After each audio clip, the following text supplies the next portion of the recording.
Šajā video aplūkosim, kā katalogam un tām precēm piešķirt dažādas atlaides, lai rezultātā prece nonāktu īpašā sadaļā, kas sauc īpašie piedāvājumi. Tad pirmais solis mums vajag izdomāt, kādai precei mēs gribam piešķirt atlaidi, akcijas laiku. Ja, tad mēs, pieņemsim, gribam vasaras cepurei. Mēs varam uzklikšķināt vasaras cepuri. Lūk, šeit ir cepurei. Viņai nav atlaides, bet ausēnē ir.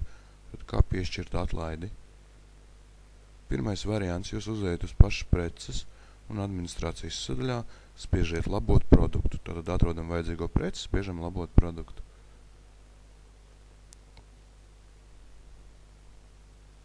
Šeit zemāk jums ir regular price, tā ir standarta cena, un šeit ir jāieraksta atlaides cena. Tiklīdz šeit tiks aizpildīti abi logi, produkts šis automātiski parādīsies sadaļā īpašie piedāvājumi. Regular price uzliksim 25 un, piemēram, 12 eiro būs atlaides cena. Atjaunināt spiežam. Varam pastīties pašu produktu, vai šeit, spiežam.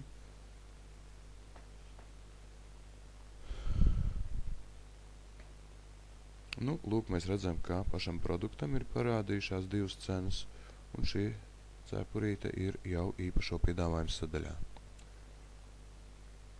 Tad kaut kādi 5 klikšķi, jā, uzklikšķinam uz produktu, labojam produktu, mainam cenu.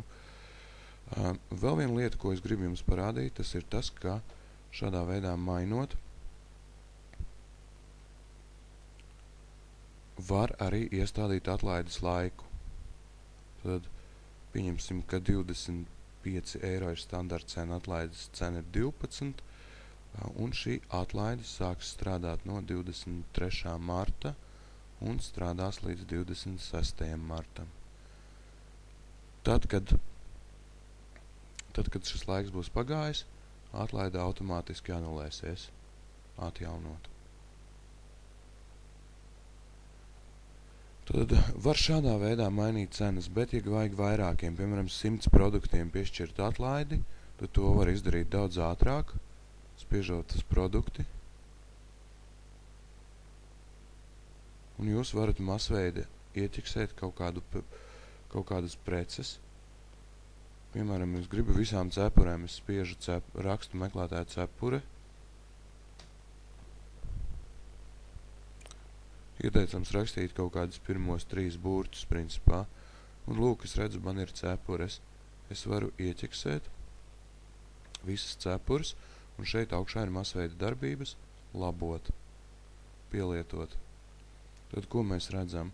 Mēs redzam, ko mēs labosim tieši. Mēs varam pamainīt preču kategoriju uzreiz. Un ieķeksēt gan jauno cenu, gan veco cenu. Precēm atlaidi var nevis cenas mainot, bet arī, teiksim, noteikt procentu. Piemēram, šajās brīvdienās 20% atlaide visām cepurēm. Tad šeit var paskatīties. Var noteikt daudzumu, cik ir noliktavā. Ja kaut kādas preces vēlāk gribēsiet pārdot, ar iespēju ielikt grozā un nopirkt un pasūtīt. Tad pēc izmaiņām ir jāspiež atjauninājums. Ja vienam produktam gribat labot, piemēram, kategoriju vai cenu, tad atcerieties, produktiem vienmēr ir ātrā labošana. Čik uzreiz viss atverās, un šeit ir cenas. Šeit ir kategorijas. Nu, un spiežam atjaunināt.